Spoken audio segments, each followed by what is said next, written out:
identitas saya Bapak Ibu ya. Tadi Pak Moderator, Pak Murdikan sudah menyebutkan bahwa saya relatif aktif menulis begitu ya. Walaupun tadi dibilang apa viewernya 600.000 sudah sekian ratus ribu ya. Itu tadi 600.000. Saya tidak pernah hitung soalnya. Tapi tidak pernah memperhatikan itu. Tapi buku yang fisik yang baru saya tulis itu baru 2 begitu ya. Jadi ya kalau dibanding dengan senior-senior yang lain, saya masih baru, salam kenal Bapak Ibu. Ya ini Bapak Ibu kalau dari sisi background saya perpajakan di keuangan daerah. Cuman pada prinsipnya saya karena saya merasa di keuangan daerah khususnya di pendapatan itu kurang challenging, kurang challenge-nya gitu ya. Jadi ya saya cari yang apa sih yang rame gitu ya. Nah, pengadaan barang jasa pemerintah nih. Dulu saya belajar gitu ya Bapak Ibu dari blog-blog yang ada gitu. Pak Samsul Ramli, Pak Halid Mustafa itu adalah blog yang pertama yang relatif pertama yang saya temukan gitu. Lain bentuknya ya ada yang lain gitu ya. Pak Farouk Razi, Pak Budi Santosa dan lain-lain. Nah ini yang menginspirasi saya untuk membantu menulis gitu. Nah, ketika karena saya mendapatkan ilmu gratis gitu ya ketika belajar, nah ya saya giving back to community gitu, giving back to society. Silakan baca tulisan saya kalau mau kalau mau komunikasi ini nomor WA saya. Ya, singkat saja itu perkenalan saya Bapak Ibu. Saya dari fungsional pengadaan barang jasa pemerintah, ahli muda ya, kemudian dari Pemda Kabupaten Kutai Barat. Ya ini vokal poin yang akan kita bahas di sini Bapak Ibu, ini adalah mengapa dana desa dan PBB desa itu penting gitu. Pertama ya dari caption yang ada di depan ya, Ibu Sri Mulyani menyampaikan bahwa anggaran alokasinya secara volume ya, volume rupiahnya itu proporsinya itu sangat besar sih. Harapannya ini adalah perbaikan kondisi masyarakat. Nah, perbaikan kondisi masyarakat ini tadi itu dititipkan dananya kepada kepala desa dan perangkat desa. Tapi bukan untuk kepala desanya gitu. Kondisi saya baru ini badan bocor ya. Oke. Anggaran dana desa yang besar ini tadi ya bukan untuk kepala desa tapi untuk rakyat desa, sehingga pembangunan ya dana yang anggaran yang alokasinya besar ini tadi itu ada susulannya begitu ya, bahwa secara guideline dari pemerintah pusat kalau pemerintah itu punya SDGs juga gitu ya, di pemerintah kementerian lembaga pemerintah daerah punya SDGs, desa pun punya gitu. Jadi kita kalau melihat dari regulasi-regulasinya ya, SDGs ini tadi ya, itu ada banyak hal yang memang ingin dicapai.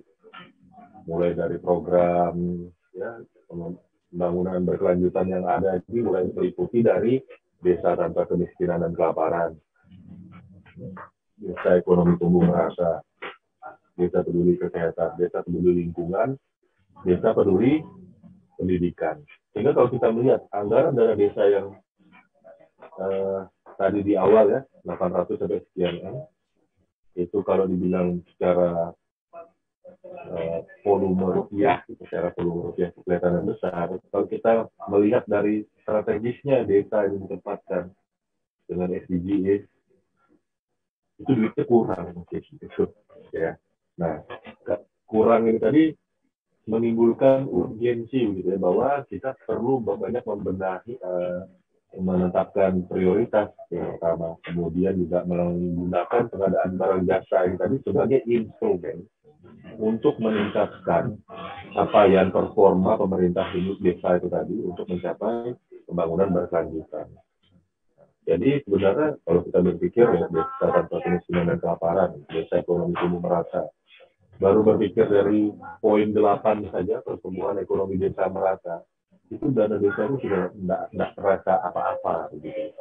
Jadi betul kita mesti ya dana desa yang dikucurkan itu tadi secara nominalnya volume itu tadi besar terlihat, tapi kalau kita kembalikan ke hakikatnya, kembalikan ke filosofisnya, bagaimana pemerintah desa ini tadi bisa memberdayakan masyarakat yang ada untuk mencapai tujuan itu sebenarnya kurang, gitu, sebenarnya kurang kalau melihat semua hal ini tadi. Nah, sehingga perlu pengembangan yang berkelanjutan Betul. dan hal ini membutuhkan ya eh, membutuhkan tata kelola, ya, tata kelola keuangan di desa ada, tata kelola pengadaan di desa juga ada. Kemudian juga kita memperhatikan lagi bahwa filosofis dana desa itu tadi diperbesar. Ini adalah penanggulangan kemiskinan ya untuk mewujudkan desa tanpa kemiskinan. Ada banyak indikator-indikator gitu ya yang memang menjadi peran dari sebuah desa itu tadi yang memerlukan biaya. Ketika tugas-tugas ini dilaksanakan, itu ditanggulangi dibebankan pada operasional dana yang menggunakan dana desa yang terkadang juga memerlukan proses pengadaan barang jasa pemerintah begitu ya. Nah ini ya, jadi ada banyak hal sebenarnya kalau kita perhatikan ya, aturan di desa itu simple gitu ya untuk aspek pengadaannya, tapi bukan berarti karena simpelkan itu tadi itu menjadi sesuatu yang tidak dilakukan secara akuntabel. Nah, mari kita perhatikan sebelum masuk ke proses pengadaan barang jasa di desa, di desa itu sendiri juga punya ya siklus keuangan desa.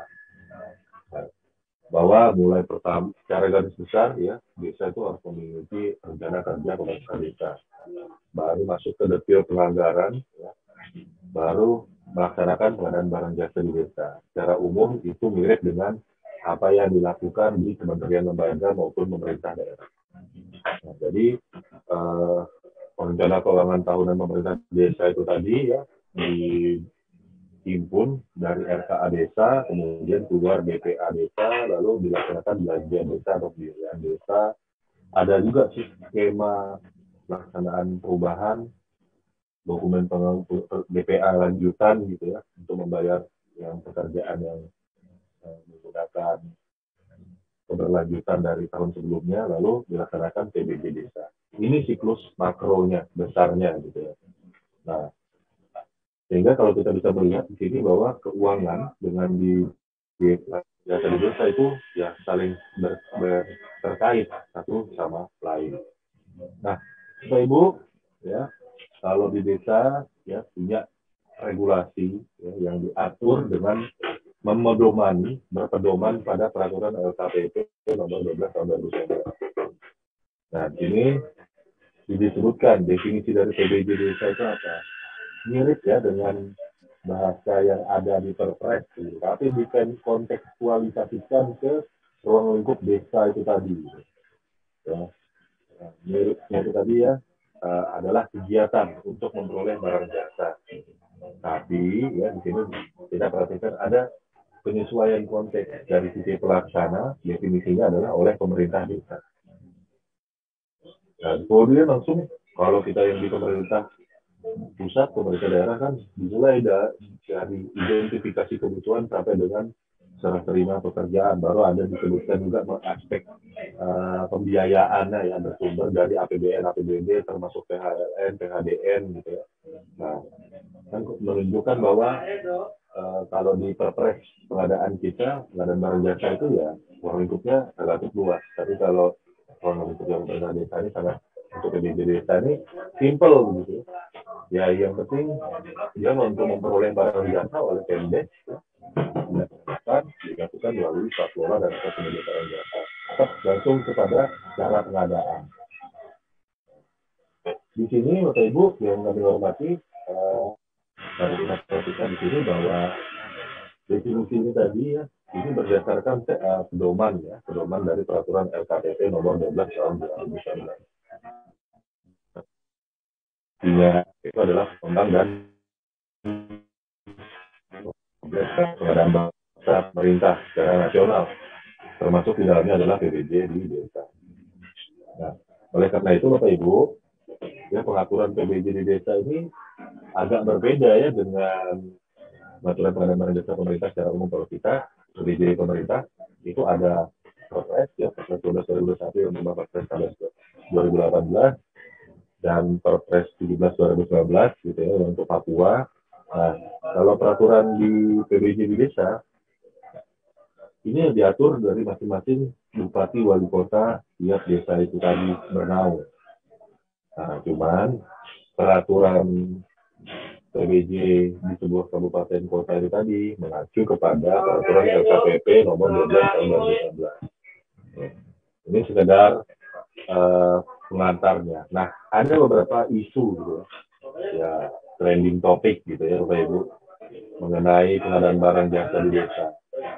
Bagi kita yang ahli pengadaan, teman-teman yang di birokrasi pemerintah, baik di kementerian lembaga maupun di perangkat daerah, membaca peraturan PBJ di desa itu, ya, itu relatif mudah, relatif sederhana yang pertama. Kemudian pelaku pengadaan ya, kalau untuk di PBJ pemerintah secara umum ini banyak sekali gitu ya, yang memang menguasai. Ada yang pelaku pengadaan yang dari non ASN gitu ya, ada yang dari ASN, ASN pun juga ada yang JFPPBG, ada yang JF yang lain gitu. Jadi sudah sangat berlimpah kalau saya mau membandingkan dengan sumber daya pada PBJ di desa. Jadi ini isu yang pertama. Kemudian ada beberapa isu lagi, total kita ada bahas 5 isu di sini. Nah, bagaimana sih kita menilik solusi-solusi dari isu ini tadi gitu, berkaitan dengan yang permasalahan yang pertama, peningkatan kapasitas perangkat desa. Ya, bahwa di sini, ya, tadi sudah saya jelaskan di latar belakang awal, Bapak Ibu, bahwa perbuk ya, untuk PBJ di desa itu ada peraturan bupati atau peraturan wali kota.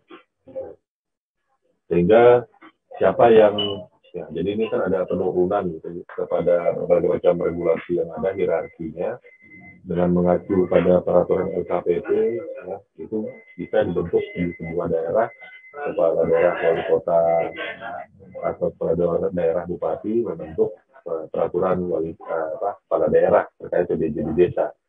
Nah, hanya saja membentuk peraturan itu tadi gitu ya, ada keterbatasan SDM yang ada di pemerintah desa ini tadi perlu kita bantu bagaimana cari solusinya. Nah, siapa yang bisa membantu? Mari kita tinjau lagi peraturan Menteri Dalam Negeri nomor 112 tahun 2019 tentang pembentukan UKPBJ provinsi kabupaten kota. Nah, di sini ada kewajiban bagi UKPBJ provinsi dan kabupaten kota. Ini bukan ini menjadi sebuah refleksi bagi kita begitu. Kenapa kok, kalau ditanya tadi, kenapa kok PBJ di desa itu banyak bermasalah? Gitu. Nah, saya sendiri ya, secara praktis di lapangan, gitu, membantu PBJ di desa ini tadi itu masih bisa dihitung dengan jari. Gitu. Jadi memang ada sedikit kemungkinan, kalau kita merefleksikan diri di PBJ kita memang belum memberikan perhatian yang cukup bagi pemerintah desa di bawah naungan masing-masing. Dan perlu kita perhatikan, walaupun tadi yang membentuk peraturan PBJ di desa itu tadi adalah kabupaten kota, ya, tapi ingat pembinaan di kabupaten pembinaan di pemerintah desa ini tadi juga masih bagian dari tugas dari UKPBJ provinsi. Jadi sebenarnya kalau dikerjakan secara gotong royong dengan bina provinsi dan kabupaten kota, sebenarnya ini bisa menjadi upaya kita untuk meningkatkan kapasitas perangkat desa dalam pelaku pengadaan ini. Ya, jadi ya ini ya yang dari aspek regulasi ini pertama kita perlu juga memberikan sosial, selain kalau memang sudah ada perbuknya, kita berarti perlu melakukan sosialisasi. Tapi ada beberapa desa itu belum beberapa kabupaten kota itu belum membuat peraturan kepala daerah. Nah, ini yang menjadi perlu diberikan, gitu, perlu diprioritaskan bahwa seorang kepala desa ya, seorang tim pelaksana kegiatan, bagian dari tim pelaksana kegiatan, ya, kelompok tim pelaksana kegiatan tidak bisa melaksanakan pengadaan barang jasa kalau belum dibuat diundangkan peraturan kepala daerah. Sehingga ini hal yang perlu menjadi perhatian gitu ya, aspek regulasi.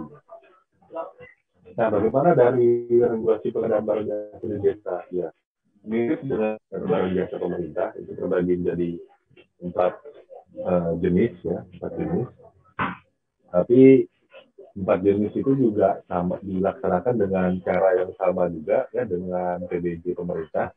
Ada swaklola, ada penyedia. Swaklola ini definisinya ya berubah, berbeda dengan perpres pengadaan, adalah cara memperoleh barang jasa dengan dikerjakan sendiri oleh TPK dan atau masyarakat setempat. Jadi ada perbedaannya seperti itu ya. Lalu ada penyedia gitu, cara memperoleh barang jasa yang disediakan oleh pelaku usaha. Kalau ini mirip dengan perpres pengadaan kita. Kalau yang di swaklola ini akan mulai sudah terlihat ya bahwa ada perbedaan dari pelaku pengadaan, ada TPK gitu, dan atau masyarakat setempat. Jadi swakelolanya jelas lebih simpel ya Bapak Ibu. Nggak ada tuh swaklola tipe 1 sampai dengan tipe 4 di peraturan desa, PDJ desa. Yang ada itu adalah dikerjakan sendiri oleh TPK dan atau masyarakat setempat. Jadi swaklola desa ini khusus gitu ya. Nah, pelaksanaan PBJ di desa, Bapak Ibu, harus mengutamakan peran serta di masyarakat melalui swaklola secara gotong royong dengan menggunakan partisipasi masyarakat. Makanya secara filosofisnya definisi swaklola di PBJ desa itu tidak sama dengan di perpres pengadaan. Nah, bagaimana dengan tentunya karakteristik setiap desa itu tidak akan sama. Setiap kabupaten kota itu punya berbagai macam desa. Contoh di tempat saya, Kabupaten Kutai Barat, itu ada 190 desa. 190 desa. Kita bisa bayangkan ya, setiap kabupaten kota itu challenge-nya akan berbeda-beda dalam proses pengadaan barang, proses barang-barang jasa di desa. Makanya juga regulasi yang ada di aturan bupati, wali kota itu harus mempertimbangkan kondisi desa-desa setempat. Nah, dan hal ini yang disadari oleh LKPP dalam menyusun peraturan dengan PBJ di desa. Tidak mungkin juga nih dipaksa swaklola 100%. Ada kemungkinan penyedia. Nah, di sini juga bisa disebutkan pengadaan melalui penyedia itu sebenarnya lapis layer pertamanya, lapis atas teratasnya, ya pengadaan barang jasa melalui penyedia itu ya untuk membeli material-material untuk pekerjaan yang dilaksanakan oleh swaklola, gitu ya. Tapi ada juga kemungkinan ketika pengadaan tidak dapat dilakukan secara swaklola, secara menyeluruh gitu ya, secara seluruh. Kalau yang sebagian tadi kan mungkin ada pekerjaan swaklola, lalu organisasi jalan gitu, organisasi jalan kebun kelompok tani. Nah, kalau kita perhatikan tukangnya yang bekerja itu kan masyarakat tempat gitu, kalau lihat regulasi yang ada. Nah, tapi material bahan bakunya kayak semen, bahan bangunan itu kan tidak mungkin produksi sendiri. Nah, jadi ya dibuat seperti bagian melalui penyedia. Atau seluruhnya. Nah, kalau seluruhnya ini seperti apa? Ada kemungkinan seperti ini Bapak Ibu. Di tempat saya itu ada yang namanya desa swap, desa, ya saya tidak sebutkan aja, semua desa begitu ya. Nah, desanya tadi di daerah anak sungai Mahakam. Kemudian dia itu daerah yang bisa dibilang agak pelosok begitu. Sehingga ya, yang menjadi sektor produktif di situ kan adalah pertanian. Nah, tapi para penduduk asli di sana yang muda itu kebanyakan ngambil kuliah itu jenjangnya jenjang keahlian gitu ya, bukan vokasional. Ketika dia kembali ke kampungnya itu tidak ada lapangan pekerjaan di situ. Nah, sehingga dia akan memilih untuk keluar gitu ya. Sehingga desa itu tadi menjadi sepi dari yang usianya itu yang kuat kerja gitu ya, yang kuat gotong royong menjadi sepi. Nah, kondisi seperti ini akhirnya desa yang isinya nih, mohon maaf, orang-orang yang hampir bahkan lebih memang usia lansia begitu, ini kan tidak mungkin dikompromikan begitu ya. Nah, jadi ini dimungkinkan sebuah pekerjaan itu ya melalui media secara seluruhnya. Nah, ini menjadi perlu ada pembuatan pemahaman gitu bahwa pelaksanaan swakelola itu tadi ya, dari caranya sebagian atau seluruhnya bisa dibedakan menjadi dua, swakelola dan penyedia. Gitu. Nah, yang menjadi permasalahan adalah banyak dari perangkat desa dalam melaksanakan PBJ ini tidak memahami regulasinya. Tadi ini menjadi peran penting dari UKPBJ, Bapak Ibu, ya, untuk memberikan pengertian bahwa jangan sampai ini ada swakelola yang ternyata judulnya nih kelihatannya swakelola, padahal yang ngerjain adalah penyedia. Kalau memang dia bentuknya penyedia, maka prosesnya laksanakan prosedur pemilihan penyedia. Ya, kurang lebihnya seperti itu. Sehingga isu yang pertama ini adalah kita perlu melakukan peningkatan kapasitas perangkat desa, dan siapa yang berperan aktif harusnya melakukan ini adalah UKPBJ. UKPBJ mana nih? Provinsi atau kabupaten kota? Dua-duanya, provinsi dan kabupaten kota yang menaungi. Oke, clear ya Bapak Ibu untuk yang isu yang pertama begitu ya. Lalu peningkatan kapasitas perangkat desa ini menjadi sesuatu yang urgent. Gitu. UKPBJ jangan melulu sibuk proses tender seleksi, tapi juga melakukan pembinaan. Pembinaan pun bukan hanya pada perangkat daerah atau satker KL saja, tapi juga bukan hanya pada perangkat daerah ya, UKPBJ Pemda atau pada sesama UKPBJ kalau UKPBJ provinsi, tapi juga sampai kepada pemerintah desa. Lalu kemudian terkadang desa itu tadi tidak memahami karakteristik pengadaan yang dihadapi, berkiblat pada peraturan yang lebih tinggi begitu ya. Nah, ini menjadi sesuatu hal yang kadang menjadi kekeliruan juga. Nah, mari kita perhatikan di sini bahwa karakteristik PBJ desa itu tidak sama dengan karakteristik PBJ pemerintah. Kalau PBJ pemerintah ini kan menjadi membuat kebijakan ya, menyediakan pelayanan umum, baik pelayanan dasar ya, seperti pendidikan dan kesehatan dan yang lain-lain. Ini karakteristiknya pemerintah gitu. Kemudian barang jasa itu sifatnya bersifat final, ketika dia dilaksanakan itu memang untuk digunakan, bukan untuk dijual kembali. Lalu akuntabilitas ya, dalam proses pengadaan barang jasa pemerintah, karena sumbernya APBN, APBD ini sebagian besar uang rakyat begitu ya, maka perlu akuntabilitas ya, pertanggungjawaban yang memang mumpuni begitu ya, yang memang memenuhi norma standar dan prosedur yang berlaku gitu ya. Nah, jadi ini menjadi sesuatu yang dikedepankan dalam karakteristik pengadaan barang jasa pemerintah, sehingga akan menjadi tidak elok juga sebuah desa mengadopsi bagi proses pengadaan barang jasa di pemerintah gitu. Nah, di sisi lain gitu ya, tapi ini menjadi menarik juga di sisi lain, PBJ desa ini kan disalurkan dari dana Pemda begitu, bagian dana lembaga. Nah, auditnya pakai audit pemerintah gitu. Nah, makanya kadang-kadang juga kita ini menjadi sebuah isu juga gitu ya, bahwa proses auditnya kok dibuat sama dengan proses di pemerintah. Nah, ini juga menjadi sesuatu hal yang perlu disadari teman-teman aktif begitu ya.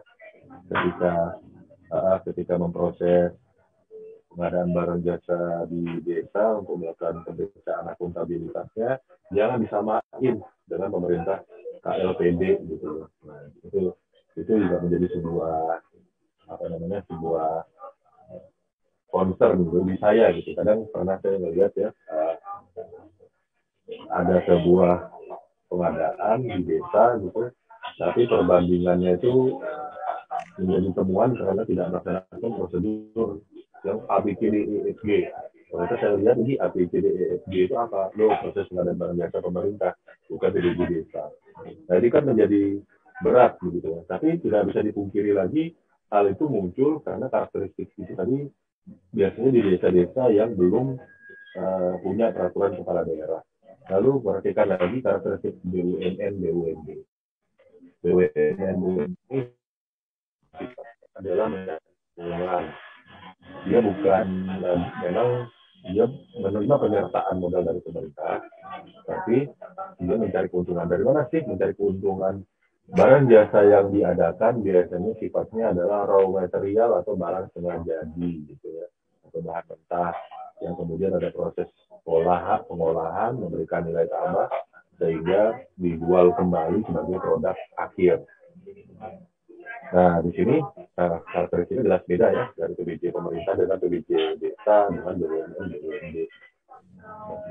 Dan karena dia sifatnya adalah badan usaha, gitu ya, walaupun milik negara, milik daerah, gitu. Dia pada prinsipnya dianggap sebagai uh, mesin untuk mencari uang. Gitu. Nah, sehingga ada yang namanya pemegang saham atau investor gitu. Nah, ini atau ada yang memberikan penyertaan modal para shareholder gitu ya. Nah, itu pertanggung jawabannya ya kalau BUMN dia bisa lebih fleksibel mengatur cara berbelanjanya, tapi dia tetap punya batasan. Itu batasannya adalah para pemegang saham atau pemangku kepentingannya. Dua hal tadi saya sampaikan menunjukkan perbedaan yang sangat signifikan dengan PBJ di desa. Sehingga tidak semestinya sebuah desa itu ditempelin karakteristik PBJ yang lain. Intinya adalah PBJ di desa itu gotong royong, ya. Kalaupun kelola, kalaupun melalui media sifatnya pelengkap, gitu. Pelengkap. Ya. Jadi kalau swakelola tapi rasa penyedia gitu sekedar mengeluarkan uang, nah itu menjadi masalah tuh gitu ya. Dia bukan yang bekerja ini tadi cuma swak atau judulnya swakelola, tapi ternyata masyarakat penyedia, ini menjadi masalah. Kemudian juga PBJ di desa itu barang jasanya lebih sederhana. Nah, memang sederhana ini tadi tentunya relatif ya. Pengalaman saya kalau ketemu sama orang di desa langsung begitu, ya Pak, sederhananya menurut kita itu tidak sama dengan sederhananya perangkat desa, nggak sama jauh. Nah, jadi harusnya kalau saya bisa berpikir lagi, gitu, harusnya bisa dibuat lebih simpel lagi. Gitu. Tapi ternyata simpelnya pemerintah ini menurut ketika diimplementasikan di desa itu menjadi permasalahan juga. Nah, ya pada prinsipnya memang karakteristiknya lebih sederhana, pengaturan sederhana, kualifikasi SDM yang diperlukan untuk melaksanakan juga sederhana, dan kualifikasi ini belum diatur begitu. Jadi kadang itu yang membuat mungkin sederhananya menurut di secara pusat nasional ya lulusan SMA itu mungkin bisa mengerjakan hal ini gitu. Padahal banyak desa itu yang pengurus desa perangkat desanya hanya lulusan SD. Nah, ini kan jadi tidak sederhana lagi ya ketika level pendidikan SDM ini tadi tidak nyampe gitu. Lalu ya pengorganisasian APB desa ini tadi juga pertanggungjawaban dan anggaran keuangannya juga khusus ya. Nah, di sini ini menjadi challenge gitu ya, bagaimana mencari solusinya gitu ya. Nah, yang pertama ya, kalau kita memperhatikan bahwa pengadaan barang jasa di desa ini tadi, karena desa itu sebuah entitas pemerintahan yang otonom, ya, tentunya ada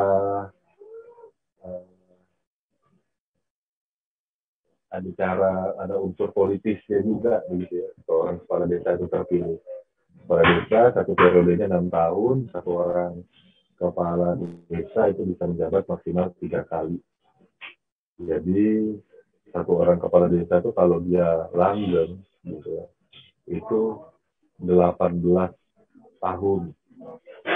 Nah, sehingga kalau kita memperhatikan karakteristik PBJ desa yang sederhana ini tadi, Harusnya pengelolaan SDM yang ada di dalam itu tadi dia akan bisa membuat perangkat desa yang matang gitu karena dia punya waktu yang cukup panjang dalam proses memenuhi kualifikasi SDM-nya. Jadi ini karakter tentunya seorang mana mencari solusi dari isu perbedaan karakteristik PBJ di desa itu tadi ya simpel saja. PBJ di desa jangan meniru-niru PBJ di pemerintah, PBJ di desa jangan meniru-niru PBJ di apa namanya di BUMN BUMD gitu. Tapi memang bukan berarti tidak boleh PBJ desa itu tidak pakai e-procurement. Ini sangat bisa. Jadi kebetulan saya pernah memfasilitasi gitu ya PBJ di desa itu tadi menggunakan katalog gitu. Walaupun kalau kita lihat loh katalog ini kan Kementerian Lembaga Perangkat Daerah. Nah, Ibu, karena tadi ya standarnya dari sisi auditor itu tadi menganggap pemerintah desa ini setara dengan pemerintah kabupaten kota, banyak temuan-temuan. Ya, jadi banyak temuan-temuan sehingga perbandingannya itu tidak apple to apple. Jadi apa? Ini gimana ya caranya bisa dapat mobil harganya kayak harga katalog? Kenapa? Temuannya itu gitu loh.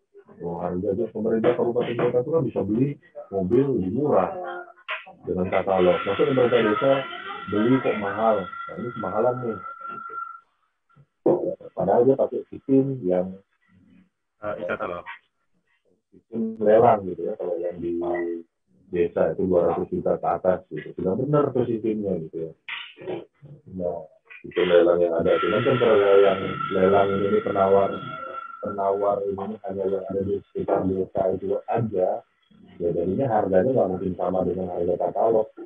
Karena harga katalog itu masukin pusatnya di Jakarta gitu.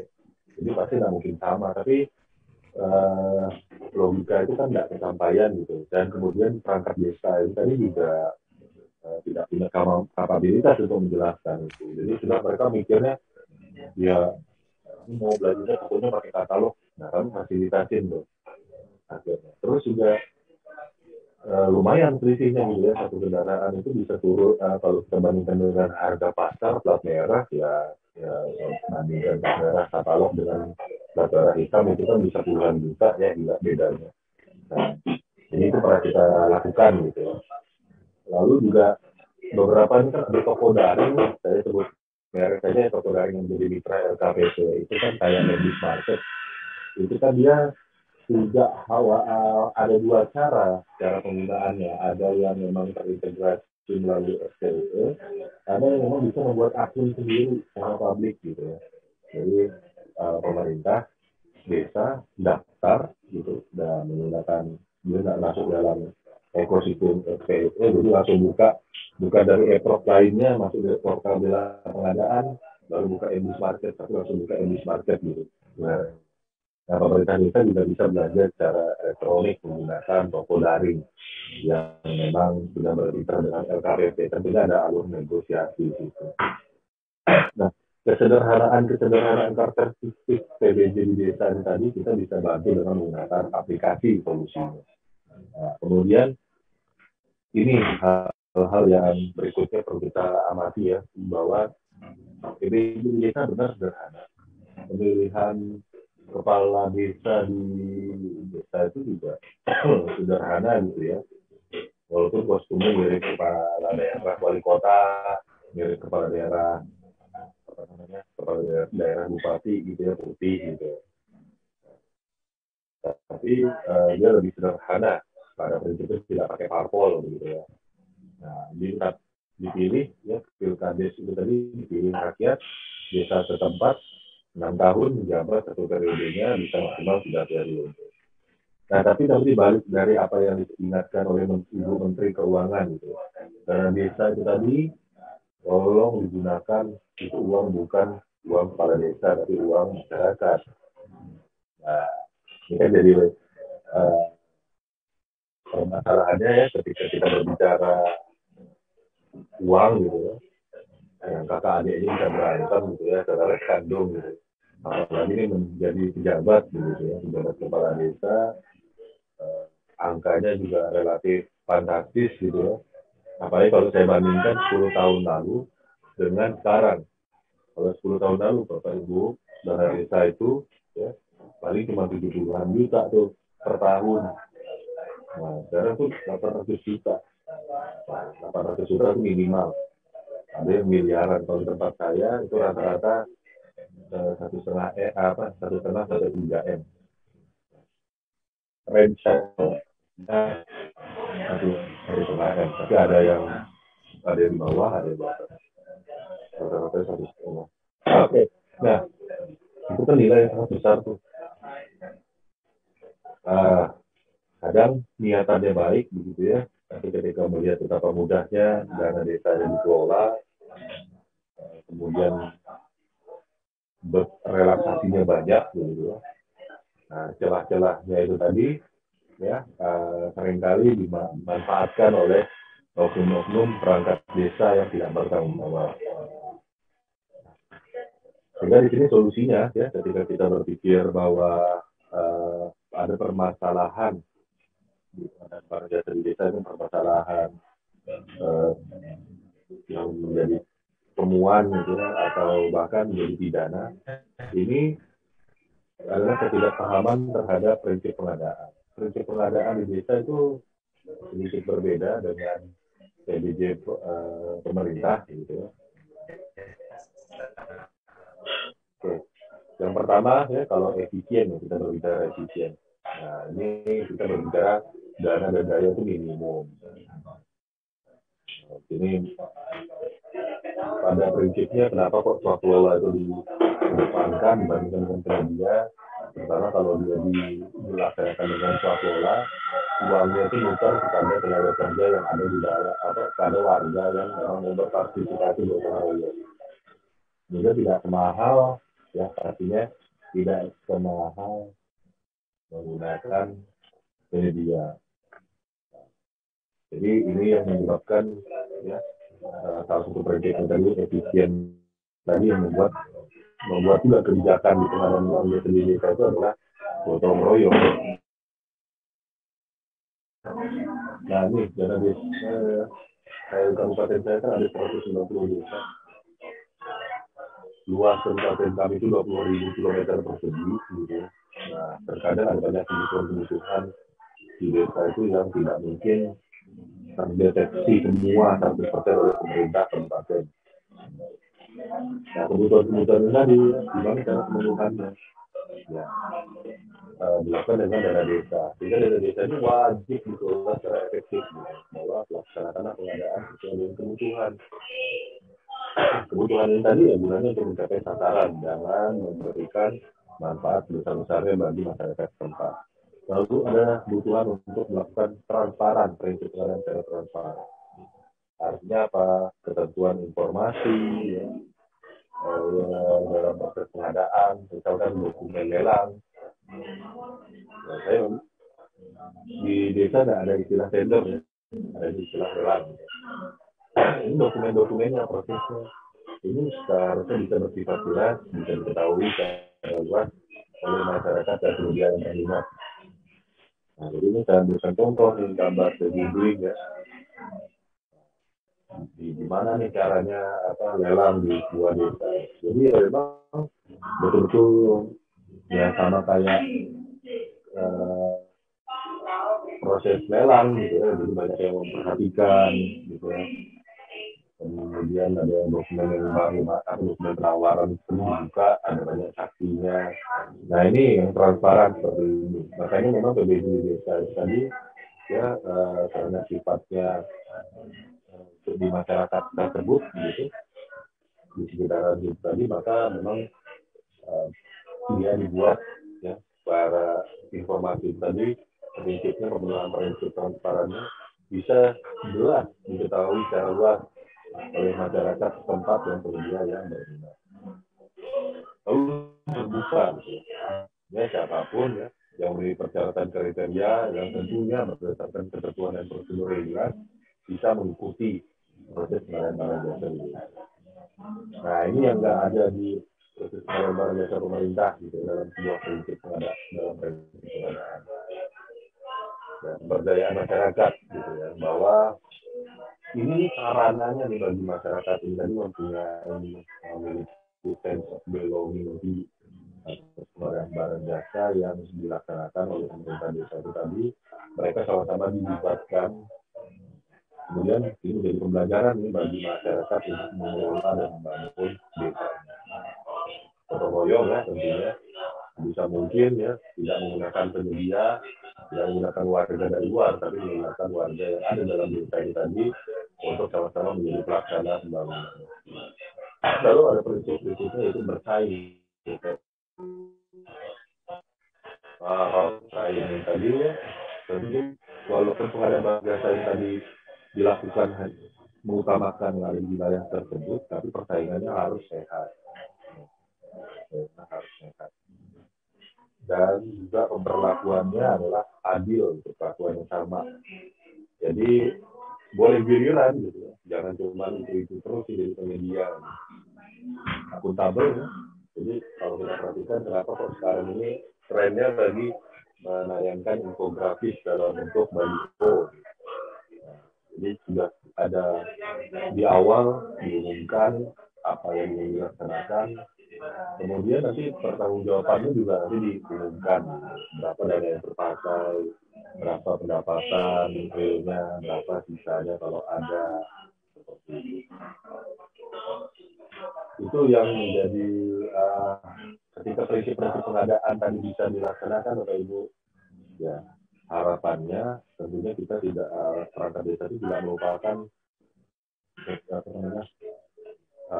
apa yang harus dia lakukan.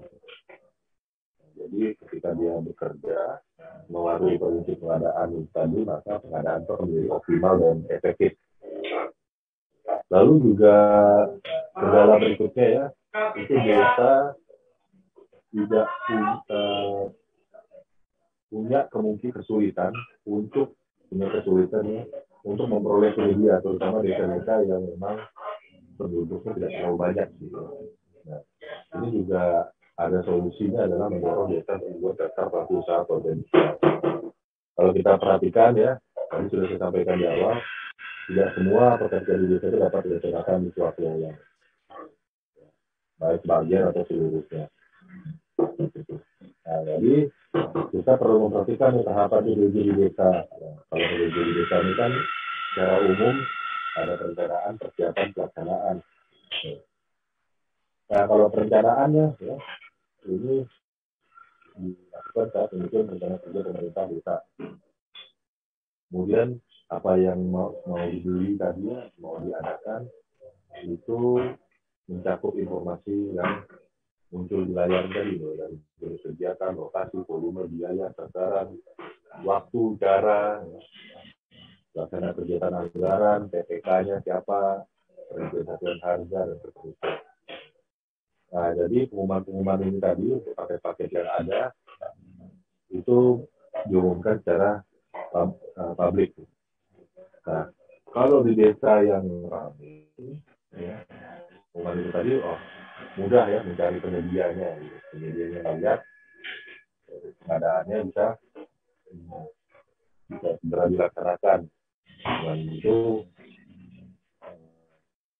TPK membuat persiapan, itu dalam tahap persiapan. Tapi kalau dalam proses pengadaan barang jasa yang di desa yang terpencil gitu ya, nah ini kadang desa penyedia itu tadi tidak banyak di dalam desa tersebut. Saya pernah loh melihat dalam sebuah desa itu ada satu desa yang toko sembako cuma 2, toko sembako cuma 3, kemudian tidak ada toko material bangunan sama sekali. Nah, ini menjadi penting ketika sebuah desa itu punya daftar penyedia potensial yang ada di dalam desa itu tadi maupun di sekitarnya. Nah, kemudian daftar penyedia tadi digunakan untuk menyusun persiapan pengadaan barang jasa pemerintah, bahwa ada nggak nih penyedianya. Nah, contoh nih, kasus saya pernah dampingi sebuah desa, itu sudah nyata dia tidak punya di sekitarnya, ya, dia sudah tahu bahwa tidak ada dealer kendaraan, tapi dia punya kebutuhan kendaraan. Kenapa kok penting gitu? Karena luas wilayahnya itu sekitar 1.000 km persegi. Nah, pemerintah desa yang ada saat ini itu untuk operasional menggunakan kendaraan pribadi. Jadi makanya dibutuhkan untuk punya kendaraan operasional. Tapi kan kalau kendaraan operasional itu kan nilainya ya pasti dari atas 200 juta rupiah kalau kendaraan roda. Ada dealer lagi di kecamatan kita kampung sebelahnya. Satu kecamatan itu memang nggak ada dealer gitu karena memang lokasinya tidak menarik bagi pelaku usaha. Nah, gimana cara cari solusinya? Ya, kita tahu nih bahwa penyedia potensial kita itu ada tapi di kabupaten sebelah. Nah, kita lakukan proses pengadaannya. Ini manfaat kalau memiliki daftar penyedia potensial. Jadi ketika sudah tahu nih, oh ternyata pelaku usahanya ini ada di kabupaten kota sebelah, nah kita bisa nyusun harga persiapan pengadaan melalui penyedianya itu dengan lebih optimal. Cuma berapa sih harga yang kalau ambil di kabupaten sebelah? Ada nggak metode pengadaan yang lebih mudah? Ada nggak metode pengadaan yang bisa menjamin mendapat barang yang lebih mudah? Oh ada. Pakai apa? Investasinya pemerintah. Ya sudah, kita bantu investasinya pemerintah. Jadi jangan, dan memang benar sih gitu ya, investasi itu untuk pemerintah. Tapi kalau pemerintah desa bisa beli barang lebih efisien, ya, mengingat bahwa di lokasi itu tadi daftar penyedia potensialnya nol, gitu, penyedianya nol, tidak ada. Ya, ngapain dipaksa lelang? Ya udah kita ikut casing saja. Nah ini menjadi bentuk pertimbangan kita ya untuk memastikan bahwa pengadaan barang jasa di desa itu bisa efisien gitu. Tapi itu tadi case khusus ya, Bapak Ibu. Nah kalau dalam kondisi yang PBJ yang normal gitu ya, HPS PBJ di desa ini tadi punya ya ketentuan yang sama gitu, dengan pemerintah. 28 hari ya usianya. Nah, perlu membuat berita acara informasi harga pasar juga. Kemudian perencanaan soal perjanjian juga itu mengatur hak dan kewajiban gitu. Kalau memang ada yang perlu mengatur hak dan kewajiban, maka kita menggunakan surat perjanjian. Oke, nah ini contoh melalui swaklola Bapak Ibu. PPK itu ya pada prinsipnya menggunakan ya tenaga kerja dari desa itu tadi begitu. Jadi materialnya bahkan kayu pun masih nebang pohon sendiri kalau di tempat kami, jadi tidak beli. Nah, ini paling yang beli itu semen, kalau pasir, batu biasanya pada mecahin sendiri. Jadi di sini ya pelaksanaan barang jasa di swaklola itu perlu ada pengumuman gitu ya. Ini kemarin, jadi dia sepertinya kepotong. Kemarin itu ada gambarnya yang munculin papan pengumumannya bahwa ada swaklola di sini. Jadi memang pengendalian kegiatan perlu didokumentasikan dengan baik. Kemudian ada pengumuman hasil pekerjaan ya, di dalam proses pengadaan maupun pada saat pelaksanaan itu ada pengumuman. Nah, bagaimana pengadaan barang jasa yang melalui penyedia? Kalau swaklola, tadi kan kita udah lihat gambar ilustrasinya, jelas banget bahwa yang kerja itu warga setempat. Tahunya dari mana warga setempat? Ya, nggak ada K3-nya gitu ya. Betul-betul pekerjaannya saking sederhananya gitu kan.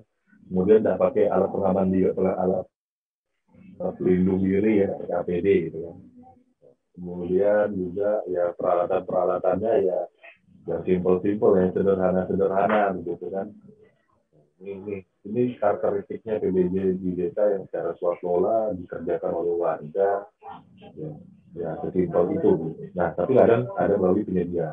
Nah, ketika kita menggunakan penyedia ini ada 3 istilah gitu ya, dalam proses penyedia. Lelang ya, itu sebenarnya game tender gitu kan, tapi ya karena di desa itu kenalnya lebih mudah familiar dengan lelang, ya akhirnya menggunakan istilah lelang. Jadi mari kita pertama ke pembelian langsung. Pembelian langsung ini Bapak Ibu, ya, contoh di peraturan LKPP-nya itu sampai dengan 10 juta ya, nilainya. Tapi ketika seorang kepala daerah mau menyusun itu bisa mempertimbangkan indeks kemahalan daerah, mungkin bisa saja dibuat di 20 juta ya, di beberapa daerah tertentu. Tapi pada umumnya kalau berdasarkan peraturan LKPP 12 2019 ini 10 juta. Pada prinsipnya Bapak Ibu, pembelian langsung ini kasih KUR itu cuma datang ke satu penyedia, lakukan negosiasi tawar menawar, lalu dibeli dibayar deh gitu, ya. Ini yang paling mudah. Lalu ada yang namanya permintaan penawaran, membeli atau membayar langsung dengan permintaan penawaran tertulis. Jadi ada surat tertulis ya, yang dilakukan oleh TPK, yang dibuat oleh TPK disampaikan kepada dua penyedia untuk masukin penawaran minimal ya paling sedikit 2. Nah, kalau untuk ambang batas ya, dari peraturan LKPP nomor 12 2019 itu maksimal 200 juta pagu maksimalnya. Tapi kalau diperhatikan lagi ya, sama perlakuannya dengan pembelian langsung tadi, itu bisa saja seorang kepala daerah ya, terutama daerah-daerah yang indeks kemahalannya relatif tinggi, itu menggunakan angka lain ya, dalam kajian penyusunan perbuk. Nah, ini pada prinsipnya ya, Bapak Ibu, TPK itu meminta penawaran secara tertulis, gitu. Kalau hanya ada satu, ya pelaku usaha yang satu-satunya itu tadi ya, tetap diminta permintaan penawaran tertulis. Nah, ada dokumen yang dilampirkan di situ ya, dalam permintaan penawaran, spek-speknya, KAK, perincian barang jasa, dan seterusnya. Lalu format penawaran itu dievaluasi. Kalau memang memenuhi persyaratan teknis ya, dan kualifikasi, maka bisa diterima menjadi penyedia. Penawaran yang dimenangkan itu penawaran terendah. Nah, jadi ini simpel banget. Itu beda dengan pengadaan pemerintah ya. Ada kalau jasa konsultan ada kualitas biaya, kemudian pagu anggaran, biaya terendah. Kalau non konsultan ada sistem nilai, kemudian biaya selama umur ekonomis, gitu kan, harga terendah. Nah, itu nggak ada tuh kayak gitu di perpres pengadaan barang jasa pemerintah ya, evaluasinya ya cuma ngelihat ya harganya terendah itu dinyatakan memenang, persyaratan teknisnya memenuhi itu sudah menang nggak gitu. Nah ini ya proses tahapan-tahapan dalam permintaan penawaran. Lalu ketika sudah dapat yang paling rendah maka buat kontraknya dalam bentuk bukti pembelian atau surat perjanjian. Nah lalu ini ada lelang. Nah, kalau basic standarnya dari peraturan LKPP itu di atas 200 juta. Nah, lelang itu tadi minimal ada tahapan pengumuman, pendaftaran pengambilan dokumen lelang, pemasukan dokumen penawaran, evaluasi penawaran, negosiasi dan penetapan pemenang. Nah, ini ada ketentuannya, TPK mengumumkan ya dengan berbagai informasi yang tampil pada layar, termasuk jadwal diumumkan di papan yang terdekat yang mudah dibaca begitu. Lalu ada mekanisme pendaftarannya, pengambilan dokumen lelangnya, jadi itu juga perlu dicatat semua gitu ya. Lalu evaluasinya ya, oleh TPK gitu ya, tim pelaksana kegiatan.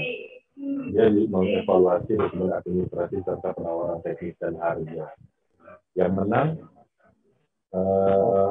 yang mana yang mencapai tahapan negosiasi, yaitu memenuhi dokumen administrasi serta penawaran teknis dan harga. Nah, negosiasi ini diwajibkan ketika hanya satu penyedia yang lulus, gitu kan, maka dilakukan negosiasi tawar-menawar, maka dalam berita acara negosiasi. Atau ada lebih dari satu penyedia, ya, masukin harganya sama. Nah, ini wajib juga dilakukan, gitu ya. Kalau harganya beda, ya udah yang terendah menang gitu kan kalau dua. Tapi kalau tadi yang kewajiban negosiasi itu kalau cuma yang masukin dokumen penawaran daerah hanya satu, itu wajib negosiasi. Kalau yang masukinnya itu ada yang terendah itu ada dua penyedia gitu, harganya sama persis. Nah, mereka dilakukan negosiasi. Nah, oke. Kemudian kas sahur ya, sama seperti di pemerintah itu wajib melakukan apa namanya pengendalian kontrak dan wajib ya ketika sudah selesai mengumumkan hasil kegiatan. Nah, dalam proses pengendalian kontrak kalau ada permasalahan bisa melakukan tindakan korektif atau kemudian ya mengapa daftar penyedia. Nah, kalau misalnya tadi proses pengadaan harus dijadikan mengapa ada perlu daftar penyedia potensial. Nah, selain dari ketentuan yang sudah diatur tadi, saya ini memberikan informasi pakai impor itu. Kenapa? Kalau mau ditunggu lelang sampai 10 tahun, lelangnya ngapain gitu kan? Jadi daftar penyedia potensial itu penting untuk memastikan keberhasilan dalam proses penyedia bahwa kita mau tahu nih ada yang jual barang itu. Lalu daftar penyedia potensial tadi ini juga penting untuk menjadi penanda bahwa dalam pemerintah desa itu ada ketentuan dia boleh bertransaksi menjadi penyedia di desa sebuah desa itu selama 2 tahun anggaran berturut-turut. Kalau nggak ada, kalau sudah dilampaui ya harus ada penyedia lain atau penyedia kita. Kalau memang tidak ada penyedia lain di sekitar atau di desa tempat, maka ya masih boleh melebihi 2 tahun. Nah ini kan daftar penyedia potensial ini menjadi penting gitu.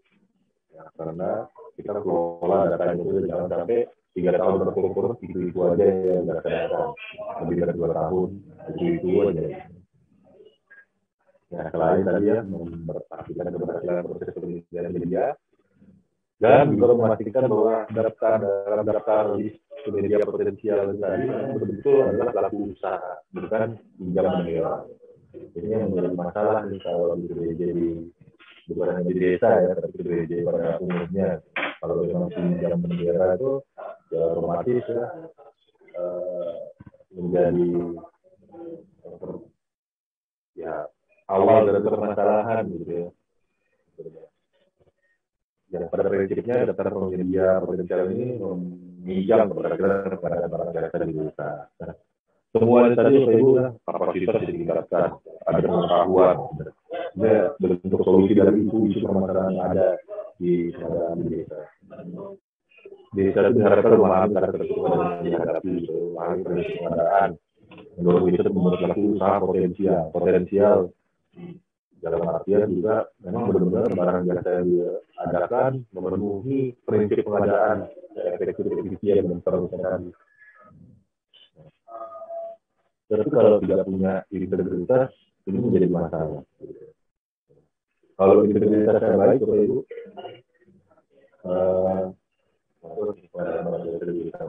kendaraan, ya pastilah secara normal sudah paham prinsip integritas terbaik, pasti akan berpikir bahwa ya saya beli barang jasa di desa ini tadi, kalau beli mobil dan mobil baru. Ya, karena memang tidak dilaksanakan dengan cara yang pemborosan. Kalau kita beli mobil bekas, memang harganya murah gitu ya, tapi kan perawatannya ya tidak efisien efektif juga gitu.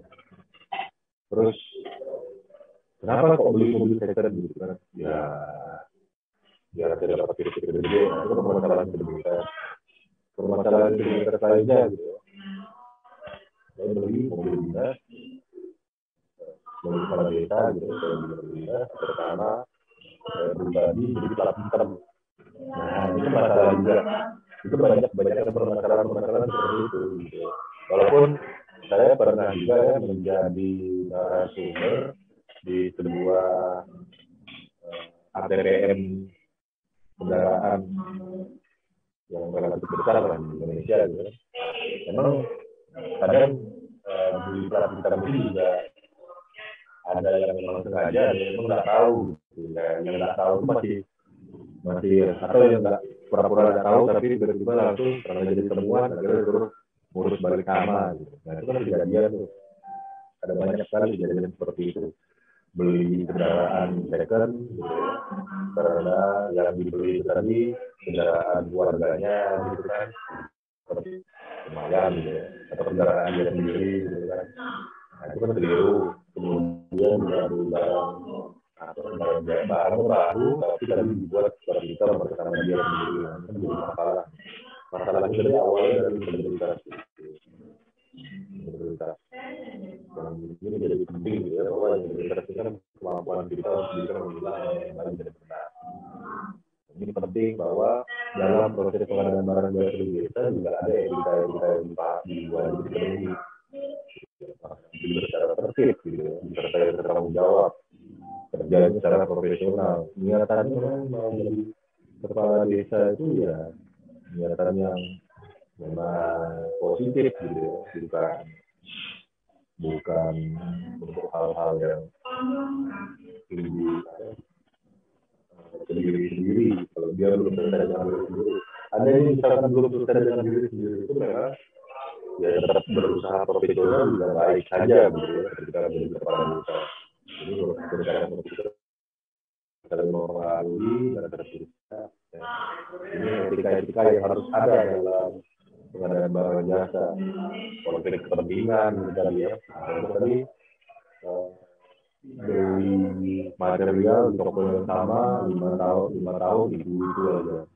Nah itu kan juga karena pasti susut loh, ternyata yang punya itu ya sebenarnya kepala desa itu tadi gitu. Karena dia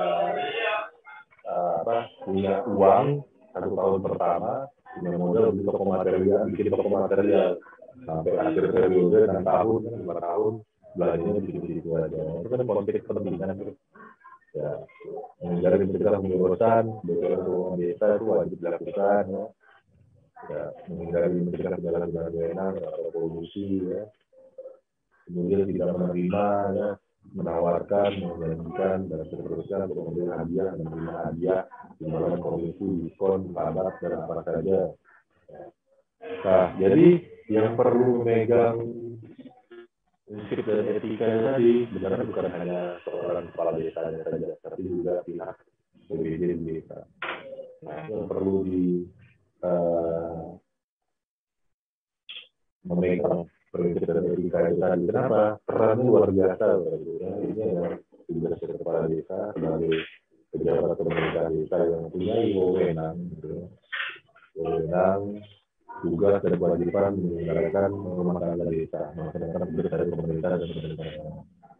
Ini tugasnya luar biasa ya, gitu ya. Nah, kemudian kepala urusan, kepala seksi, nah, dia melaksanakan pengadaan juga, gitu. Dan ketika dalam proses implementasi KUR keuangan, ya itu tidak boleh menjadi pengadaan. Itu konflik kepentingan juga. Lalu ada yang namanya tim pelaksana kegiatan, terdiri dari tim yang membantu KUR karena memang tidak bisa dilaksanakan sendiri oleh KUR. Tugasnya tadi oleh tim yang terdiri dari perangkat desa tadi, lalu ada lembaga masyarakat desa terdiri dari RT RW dan taruna dan seterusnya, ada masyarakat. Jadi tidak mesti pegawai PPK, tidak mesti pegawai pemerintah desa. Tugas PPK ya melaksanakan soal keuangan tadi PPK-nya. Jadi ada PPK gitu kan. Nah, ini yang perlu menjadi posisi yang perlu kita perhatikan. PPK itu kan biasanya itu nggak bisa lebih dari satu gitu asumsinya. Padahal saya nggak pernah nemu PPK itu boleh aja buat 2 atau 3 gitu kan, dua TPK jumlahnya wajib ganjil gitu ya. Maksud saya 2 atau 3 tim, ada TPK 1, ada TPK 2 gitu. Nah, jadi TPK yang biasa kerja konstruksi swap lola itu harus kira-kira juga gitu kan, nggak mungkin disuruh menjadi pelaksana lelang gitu. Sebenarnya TPK yang ada di desa ini juga masuk nih tugasnya menjadi dokumen lelang, melaksanakan, memilih, menetapkan dia. Jadi harus masih dipisah gitu ya. Nah, ini juga menjadi suatu hal yang perlu diperhatikan dalam tata kelola pengadaan barang jasa di desa. Ya, jadi Mas Christian, ya, kita untuk materi tinggal 15 menit lagi. 15 menit ya. Kita jawab ya. Ya, ini sudah dikit lagi. Nah, kemudian ada masyarakat ya. Masyarakat ini yang menyertakan serta yang bisa partisipasi sebagai TPK tadi dalam pelaksanaan kegiatan swap lola. Nah, kemudian juga bisa menjadi orang yang mengawasi. Nah, kemudian penyedia ya. Nah, kalau penyedia ini perlu ini ya pastinya dia bisa disesuaikan, syaratnya dapat disesuaikan dengan penyedia. Ada yang mencantumkan di pergubnya memiliki tempat lokasi usaha kecuali tukang batu. Jadi tukang batu kan dia tidak perlu tukang kayu, itu kan dia tidak perlu counter gitu, tidak perlu toko atau warung. Gitu. Nah, karena memang dia lokasi usahanya ya tidak di desa itu tadi, tidak di dalam desa itu tadi. Punya SDM, modal dan seterusnya ya. Jadi untuk penyedia, cara-cara penyedia. Apakah boleh perorangan? Boleh. Nah, penyedia itu definisinya di peraturan KPK 12 adalah badan usaha atau orang perorangan yang menyediakan barang jasa. Nah, jadi bisa perorangan, bisa badan usaha. Jadi sebaiknya memang kita tidak perlu melakukan proses pinjaman bendera untuk pengadaan barang jasa di desa. Karena selain ilegal juga akan menambah beban biaya. Nah, kalaupun mengetahui bukan pinjaman bendera itu memang sulit ya, gitu. Tapi ya pada prinsipnya ketika integritas kita baik, gitu maka sejujurnya pengaturan untuk pinjaman bendera itu tidak perlu dilakukan kalau memang pengadaan barang jasa itu menggunakan apa adanya, bukan ada apa-apa gitu. Nah, kalau untuk metode lelang ya kita bisa menambahkan adanya surat keterangan usaha. Cukup ditandatangani penyedia saja, tidak perlu ditandatangani atau lembaga OSS gitu ya. Nah, jadi surat keterangan usaha yang tadi ya paling pun juga mengetahui kepala desa saja gitu. Oke, Bapak Ibu yang kami hormati, demikian apa yang bisa kami sampaikan secara komprehensif begitu ya. Pada barang jasa di desa ini kita sudah tahu ada sedikit perbedaan dari diberikan dan mengapa kok banyak permasalahan gitu, karena memang pada dasarnya di desa itu kan tidak berutamakan dengan swap lola. Cuma muncul masalah-masalah itu adalah ketika pakai swap lola ini saya bayarnya dikit nih kalau di dalam daerah saya pakai penyedia aja, lelang, pengaturan lelang dan lain-lain.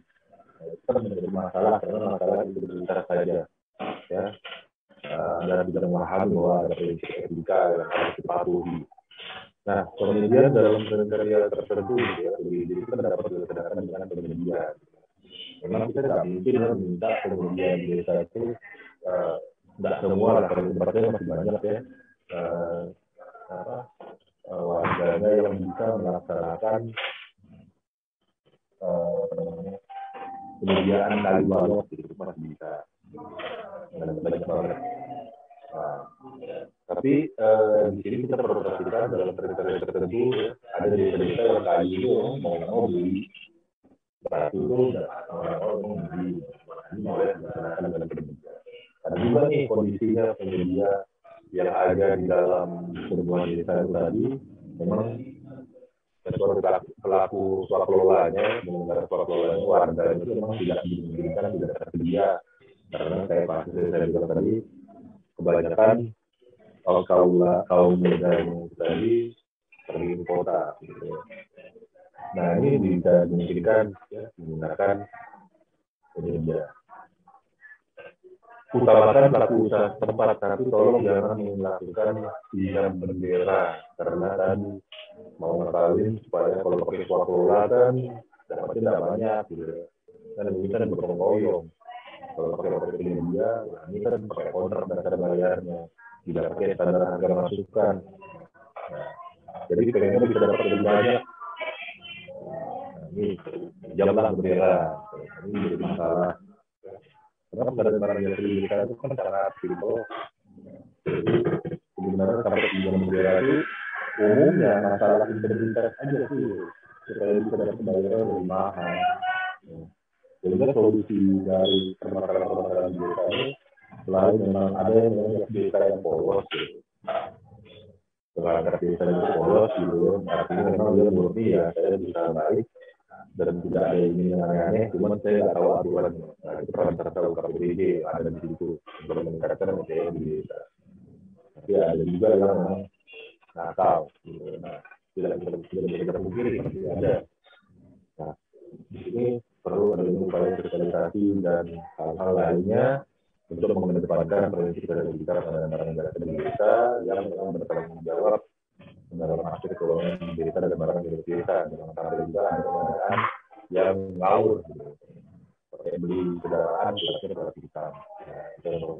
Demikian yang bisa saya sampaikan, memang solusinya pengadaan barang jasa di desa itu simpel itu, etika, prinsip peningkatan pengetahuan, ya, kemudian pemberian pemahaman, dan juga tidak punya pemikiran yang aneh-aneh, sesimpel itu saja. Tapi bisa kita pahami bahwa sesimpel itu pun masih banyak kepala desa yang terjerumus, gitu ya.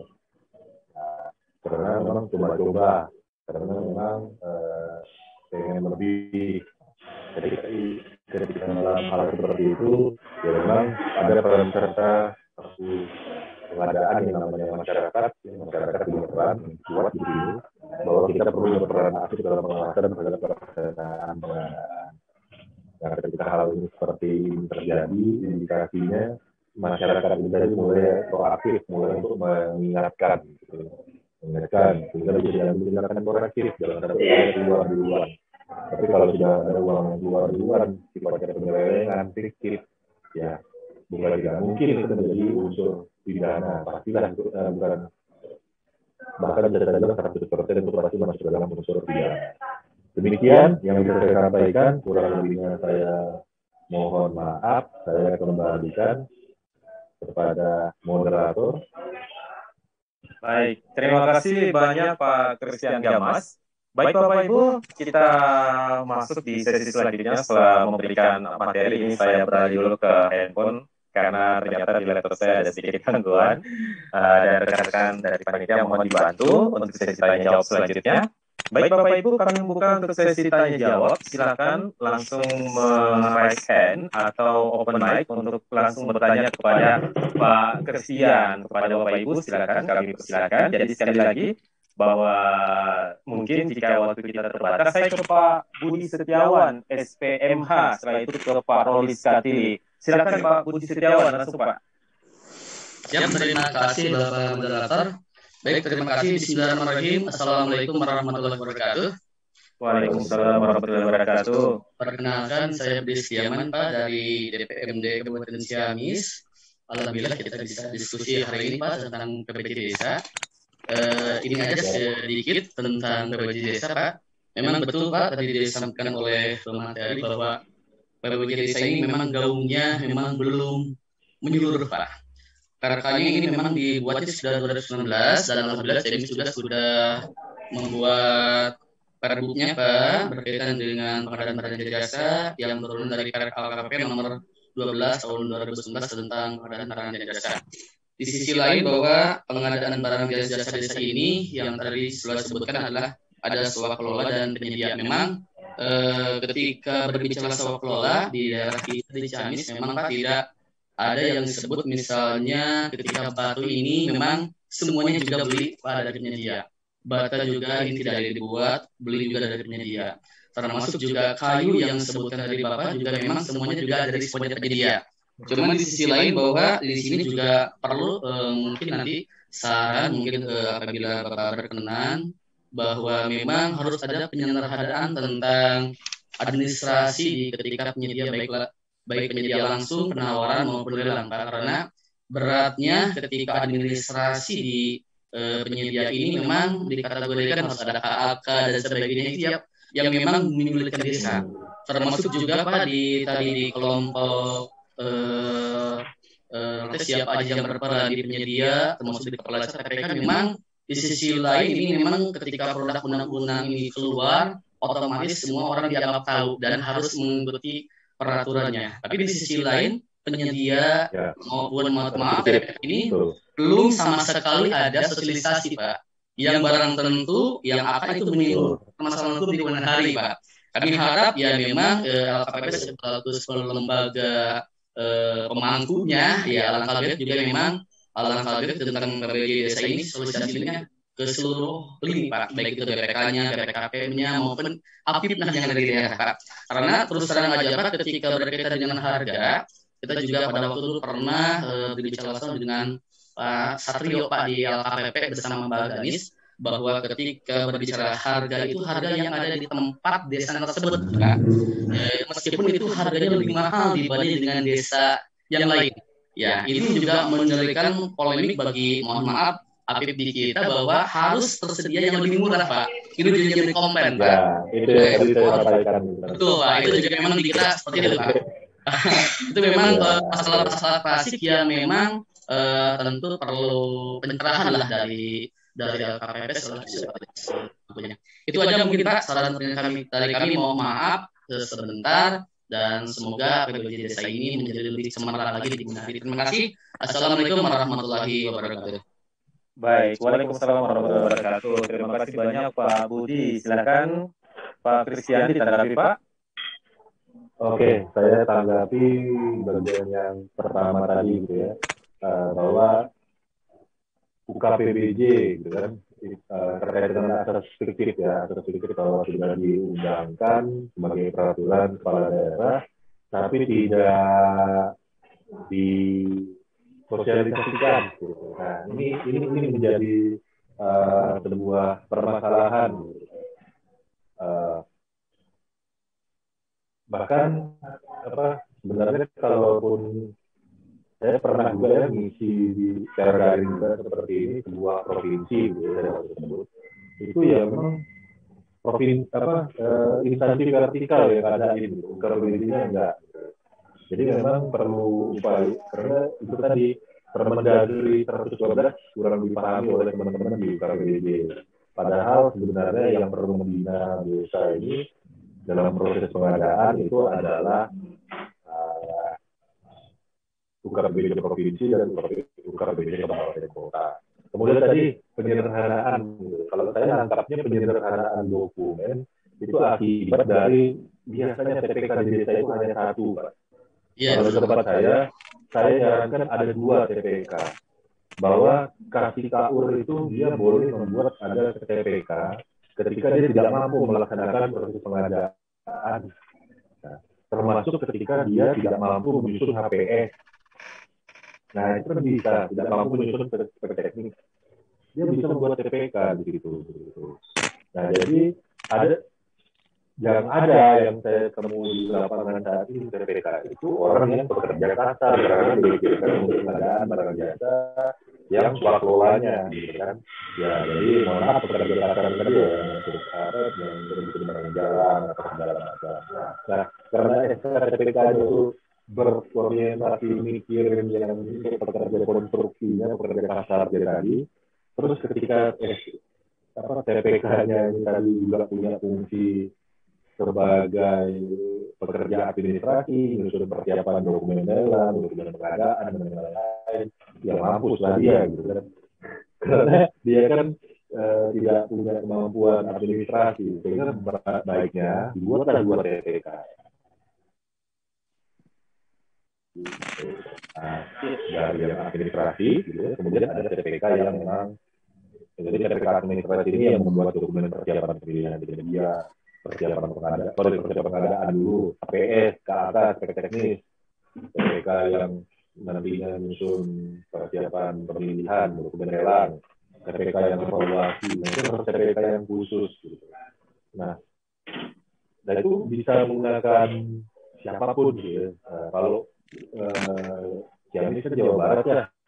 Kalau memang di sana banyak jakung berbeda juga bisa minta bantuan mereka gitu.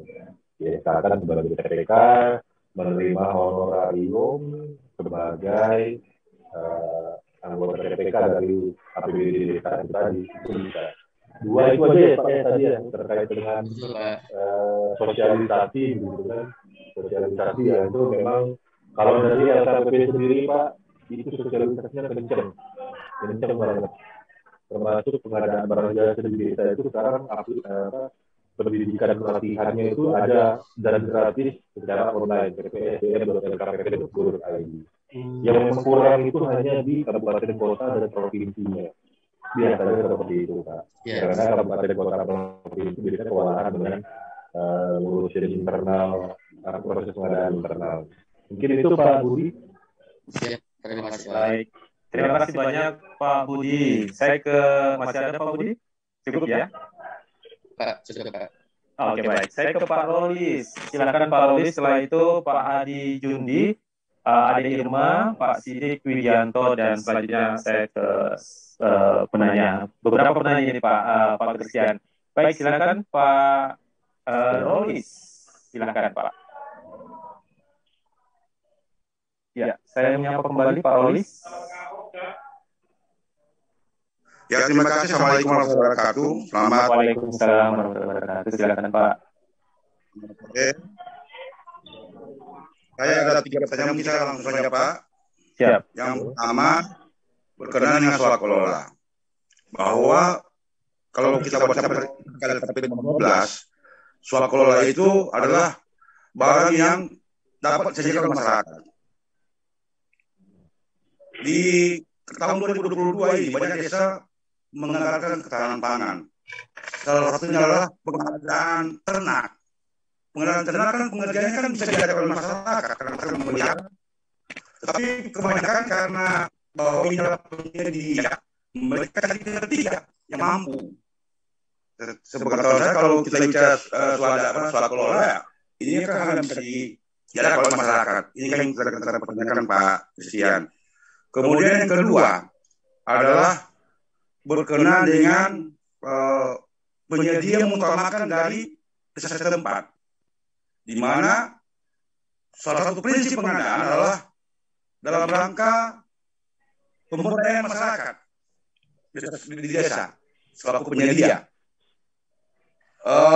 Apakah penyedia ini selamanya selaku apakah yang mengadakan langsung misalnya toko, tidak, apakah perorangan, tetapi mereka tidak punya izin dari punya modal dan segala hal. Karena terkait prinsip pengelolaan desa sebenarnya bahwa pengadaan itu harus barang ada dulu dan terkadang di desa di Pulau banyak apa namanya itu di toko ataupun jadi yang mampu. Banyak desa mengambil penyedia dari daerah. Yang kedua, yang ketiga, mereka masyarakat ada pemilihan langsung. Tetapi dalam Permendagri 20 bahwa ada barang dulu. Bagaimana kita pemilihan langsung? Saya pengalaman saya, pemilihan adalah kita bawa uang, kemudian kita lari ke salah satu penyedia yang mempunyai barang yang kita butuhkan. Mungkin itu Pak, terima kasih. Baik, terima kasih banyak Pak Rolis Katili. Pak Christian, saya sempat mencatat Pak 2 pertanyaan terakhir, yaitu ini pemilihan langsung, tapi yang ada barangnya harus tersedia dulu gitu Pak ya. Dan ini daerah mengambil penyedia dari daerah lain, begitu kalau tidak salah Pak Rolis. Pertanyaan pertama seperti apa Pak Rolis? Ya. Jadi tadi terputus-putus. Sekolah pengadaan untuk ternak. Hmm. Itu kan bisa dikenal masyarakat, bisa dikelola. Biasanya mengambil melalui pihak penyedia. Iya, siap. Baik, Pak Christian, silakan Pak Christian ditanggapi. Oke, kalau untuk yang pertama tadi peternakan ya, nah itu kan eh, ya jadi harga bibit ternaknya itu tadi bisa dilakukan dengan dua cara ya. Kalau memang pelaku usahanya itu tadi ada, ya udah kita bisa melaksanakan dengan penyedia dan membeli dari warga setempat dengan harga pasar yang wajar. Nah, itu bisa melalui penyedia. Nah, kalau dia swakelola berarti kita pengadaan ternaknya berarti uh, kita sudah punya ya, bibit hewan ternak yang memang akan dibudidayakan gitu ya. Nah, kemudian uh, kita bayar, ibarat kata itu bukan bayar bibit hewan ternaknya gitu ya, tapi ada sepasang hewan ternak. Kita membayar tenaga kerja untuk mengembangbiakkan hewan ternak itu tadi. Nah, pada prinsipnya mana yang paling efektif, efisien, dan paling bisa dilakukan. Nah, jadi bisa dilakukan untuk hewan ternak ini dengan penyedia maupun dengan swakelola. Nah, tentunya ketika berbicara efektif dan efisien ini, karena tadi pertanyaannya agak terputus-putus ya saya dengarnya, perlu kita perhatikan apa namanya yang mana yang paling cepat gitu. Kalau kita swakelola, kebutuhannya kan tidak lantas bisa langsung terpenuhi. Nah, jadi kalau memang perlu ya memang kalau perlunya cepat dan banyak gitu ya, hewan ternaknya perlunya 10 gitu. Ya nggak mungkin perlunya apa nih, bulan depan, oh 2 minggu lagi, ya udah beli aja gitu. Nah, ketika beli dengan perorangan itu tetap dianggap melalui penyedia, jadi dia bukan swakelola. Nah, ketika melakukan beli dengan perorangan itu tadi ya, misal nih yang punya sapi 10 ekor, total HPS-nya sekian ratus juta, itu kan dilelang. Nah, melelang ini peserta lelangnya bisa peserta lelang perorangan. Nah, jadi pelaku usaha ini bisa dimungkinkan perorangan dan badan usaha. Ya, aturannya mengatur demikian. Begitu. Begitu yang pertama, Pak Menteri kan tadi nomor 2-nya apa ya pertanyaannya? Nomor 2-nya ini mengambil penyedia dari daerah lain gitu Pak ya, Pak Katri ya, Pak Rolis ya. Ya, dan yang kedua ini hanya memberikan kepada penyedia yang punya sudah siap barangnya. Padahal kita ini ya, artinya gimana Pak Rolis, silakan. Oke, yang ketiga tadi saya sudah menangkap maksud pertanyaannya. Kalau di aturan kan aturan nomor 3 kan kalau di aturan baik cuman bukan hanya di desa aja gitu ya, di mana-mana di pemerintah pusat, pemerintah kabupaten kota ada barang baru bisa bayar gitu. Nah, jadi permasalahannya kan kalau di PBJ di desa yang tadi kan pembayaran itu kan bertingkat banget tuh. Ya. Dari apalagi kalau dia dananya itu perlu melibatkan KPPN gitu ya, dana desa. Nah, dari kementerian dari kabupaten kota berjenjang ke KPPN, nah itu lambat pencairannya. Nah, memang aturannya masih berbunyi demikian gitu. Jadi kalaupun ada barang, ya memang harus disampaikan kepada penyedia bahwa ini kami pembayaran, kami kalau berkas segera lengkap itu langsung kami proses.